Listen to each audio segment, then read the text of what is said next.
Assalamu alaikum dear learners. Welcome to my online class on behalf of Nurjahanpur Retired Military Colony High School, Koragarh, Dinaspur.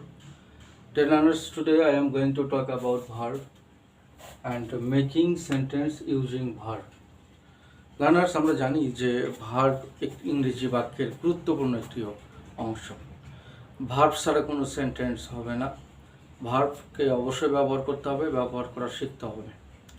তো একটি বাক্যের মাঝে একটি verb কীভাবে ব্যবহৃত হয় সেটা অবশ্যই আমাদেরকে ভালো করে শিখতে হবে।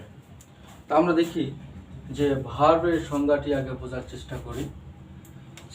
যে ওয়ার্ড দ্বারা কোনো কিছু করা, অ্যাকশন, কোনো কিছু হওয়া, বিং, কোনো কিছু থাকা, হ্যাভিং, ওকে, ইত্যাদি বোঝায় তাকে আমরা বলবো ভার্ব।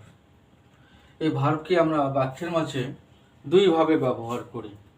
এটা ফাইনিট ভার্ব, দেন নন ফাইনিট ভার্ব, সমাপিকা ক্রিয়া, অসমাপিকা ক্রিয়া। ওকে, তো ফাইনিট ভার্ব হচ্ছে যে ভার্ব অর্থ সম্পন্ন করতে পারে, যে ভার্ব টেন্স অনুসারে বসে, যে ভার্বের সাবজেক্টের সঙ্গে সম্পর্ক থাকে, তাকে আমরা বলবো ফাইনিট ভার্ব। আর যে ভার্বের অর্থ পরিপূর্ণ করে না, টেন্স অনুসারে বসে না এবং সাবজেক্টের সঙ্গে কোনো সম্পর্ক থাকে না, তাকে আমরা বলবো নন ফাইনিট ভার্ব। এই ফাইনিট ভার্বগুলি আবার ট্রানজিটিভ, ইনট্রানজিটিভ, লিঙ্কিং ইত্যাদিভাবে ব্যবহৃত হয়। তো what is transitive verb? Transitive verb হচ্ছে সে ভার্ব যে ভার্বের অর্থ প্রকাশ করিতে অবজেক্টের প্রয়োজন হয় না, সেটাকে আমরা বলবো ট্রানজিটিভ ভার্ব। যেমন উই প্লে ফুটবল, আমরা ফুটবল খেলি। এইটা প্লে হচ্ছে ট্রানজিটিভ ভার্ব। আমরা অনেক কিছু খেলতে পারি, আমরা ফুটবলটা যদি না ব্যবহার করি আমরা বুঝতে পারবো না যে আমরা খেলি, কি খেলি, ফুটবল খেলি না টেবিল টেনিস খেলি না ক্রিকেট খেলি। তো এই জন্য এই ভার্বটিকে আমরা বলবো ট্রানজিটিভ ভার্ব, কারণ এইটা অর্থ প্রকাশ করতে অবজেক্টের প্রয়োজন হয়েছে।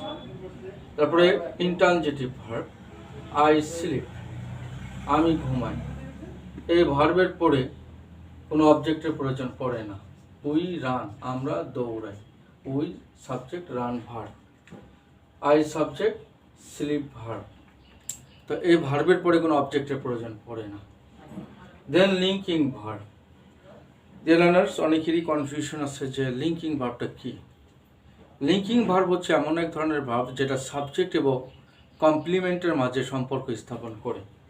যেমন he is a student, he is a student. ইজটা হচ্ছে লিঙ্কিং ভার্ব, হি তার সাবজেক্ট, স্টুডেন্ট হচ্ছে কমপ্লিমেন্ট। তাহলে এই সাবজেক্ট এবং কমপ্লিমেন্টের মাঝে সম্পর্ক দেখানো হয়েছে ইজ দ্বারা।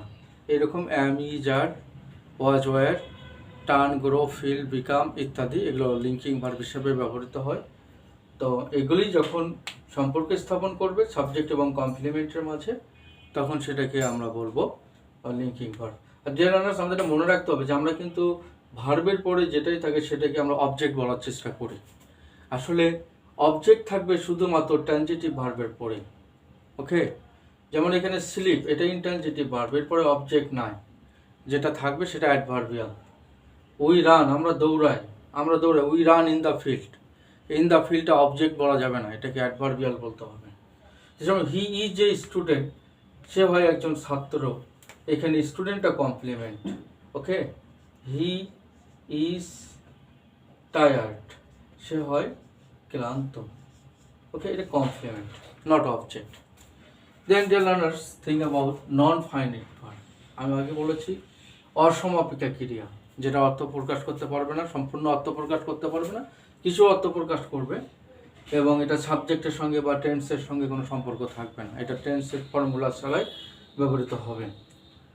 তার মধ্যে পার্টিসিপল হচ্ছে ভার্বের সেই রূপ যা একই সঙ্গে ভার্ব এবং অ্যাডজেক্টিভের কাজ করে, বা ভার্বাল অ্যাডজেক্টিভ আর কি। পার্টিসিপল একই সঙ্গে কাজ করা বোঝাবে এবং অ্যাডজেক্টিভের মতো দোষগুণ বোঝাবে একটা নাউনকে। যেমন দেখো, a working dog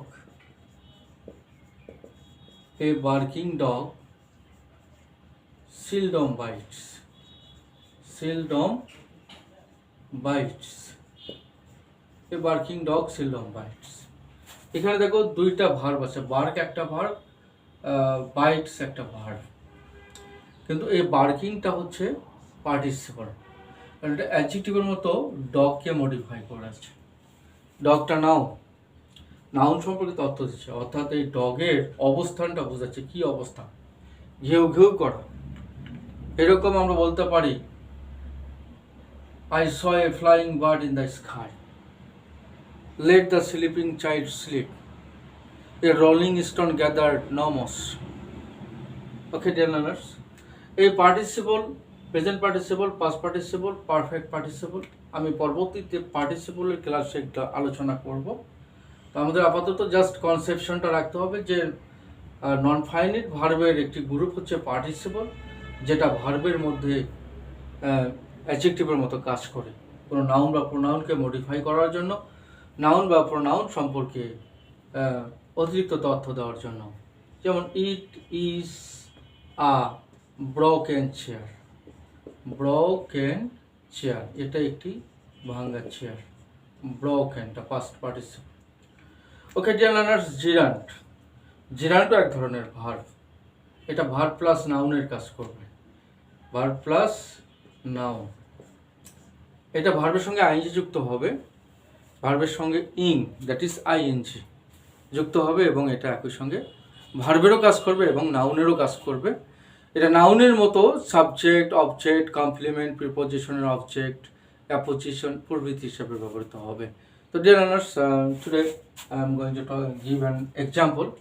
swimming is a good exercise,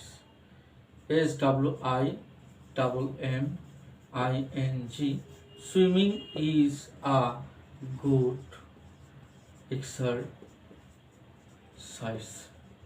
good exercise. Okay, smoking is a bad habit,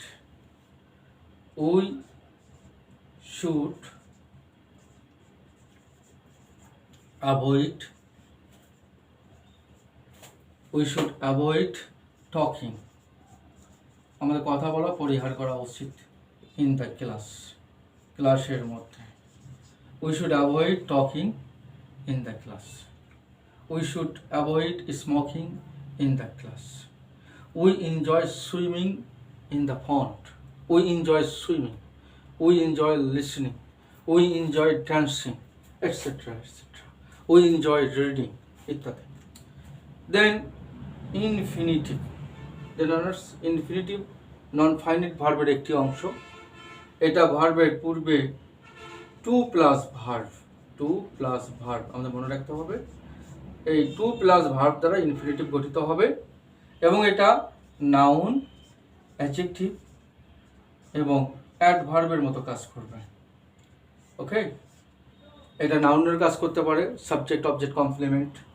অ্যাডজেক্টিভের মতো এটা কোনো নাউন বা প্রোনাউন সম্পর্কে অতিরিক্ত তথ্য প্রদান করতে পারে। অ্যাডভার্বের মতো এটা ভার্বকে মডিফাই করতে পারে।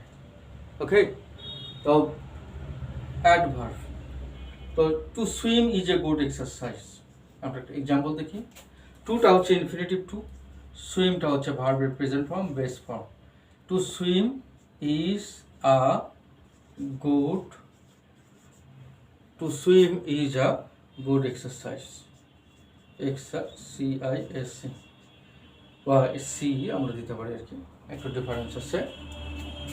দেন ভার্বাল নাউন, ডিয়ার লার্নার্স, এটাও নন ফাইনাইট ভার্বের মধ্যে পড়ে। ভার্বাল নাউন হচ্ছে ভার্বের সহিত আইএনজি যুক্ত হইয়া শুধুমাত্র নাউনের কাজ করবে, তাকে আমরা বলবো verbal noun. The smoking of cigarette is a bad habit,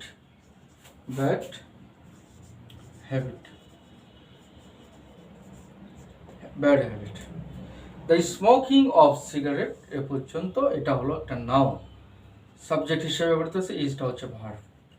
is a bad habit, এটা কমপ্লিমেন্ট। তো আমরা ওভারঅল আরও অনেক ভার্বের আলোচনা আছে, dear learners, transitive, intransitive, principal auxiliary, modal auxiliary, primary auxiliary. Okay, there are so many categories of verbs. তো তোমরা এগুলো বাড়িতে পড়বে, বাসায় পড়ার চেষ্টা করবে। আমি আমার পরবর্তী ক্লাসে অন্যান্য আদার ভার্বগুলি নিয়ে আলোচনা করব। তো আমি আশা করি যে আজকে আমি যেটুকু আলোচনা করলাম যে এটা আমরা বুঝতে পেরেছি। আর বিশেষ করে ফিলিং দ্য গ্যাপস তো আছেই। এছাড়া রাইট ফর্ম অফ ভার্ব তোমাদের একটি অধ্যায় রয়েছে, এটা কোশ্চেন আইটেম আছে। এই কোশ্চেন আইটেমগুলিতে তোমাদেরকে এই কনসেপশনটা অবশ্যই কাজে লাগাইতে হবে যে এখানে অবশ্যই ভার্বের গ্যাপ থাকবে, সেই ভার্বটা তোমার ফাইনিট গ্রুপের মধ্যে না নন ফাইনিট গ্রুপের মধ্যে। ফাইনিট হলে মনে রাখবে যে সাবজেক্টের কাছাকাছি থাকবে। We play, I sleep, he is, এগুলো হচ্ছে ফাইনিট ভার্ব, কারণ সাবজেক্টের কাছাকাছি আছে এবং টেন্স অনুসারে ফলো করা হয়েছে। ওকে, তো আর নন ফাইনিট ভার্ব যেটা সাবজেক্টের সঙ্গে সম্পর্ক থাকবে না, যেমন এখানে ভার্ব আছে কিন্তু সাবজেক্ট নাই। ওকে, টেন্স অনুসারেও ব্যবহার করা হয়নি, কারণ এখানে আইনজি যুক্ত করতে হলে টেন্স অনুসারে এই পূর্বে একটা এম ইজ আর অথবা ওয়াজ ওয়ার ব্যবহার হওয়ার কথা ছিল কিন্তু হয় নাই। দ্যাটস ওয়াই এটা non finite verb. Swimming is a good exercise, দেখো এখানে কোনো সাবজেক্ট নাই, কোনো অক্সিলারি ভার্ব নেই, টেন্সকে ফলো করে নাই, শুধু এটা নাউনের মতো সাবজেক্ট হিসেবে ব্যবহার করা হয়েছে। We should avoid talking in the class. Talking, কথা বলাটা এখানে অবজেক্ট হিসেবে ব্যবহৃত হয়েছে। আইনজি যুক্ত হয়েছে কিন্তু তার আগে কোনো সাহায্যকারী ভার্ব ব্যবহার করা হয় না। অনেকেই স্টুডেন্টরা কিন্তু কন্টিনিউয়াস টেন্স বলে ফেলে, কিন্তু আইনজি দেখে কন্টিনিউয়াস টেন্স বলার চেষ্টা করি, কিন্তু এটা আইনজি ফর্ম না, মানে কন্টিনিউয়াস টেন্স না আর কি, এটা জিরান্ড, এটা non finite verb. To swim, এটা নন ফাইনিট ভার্ব, দেখো এটা কোনো সাবজেক্ট নাই, এটা নিজেই সাবজেক্ট হিসেবে ব্যবহৃত হয়েছে। To swim is a good exercise, যদিও এটা ভার্ব সাবজেক্টের পরে থাকার কথা ছিল, কিন্তু এটা নন ফাইনিট ভার্ব হওয়ার কারণে এটা নিজেই সাবজেক্ট হয়ে গেছে, কারণ এটা নাউনের মতো কাজ করেছে। Okay, same is the case the smoking of cigarette.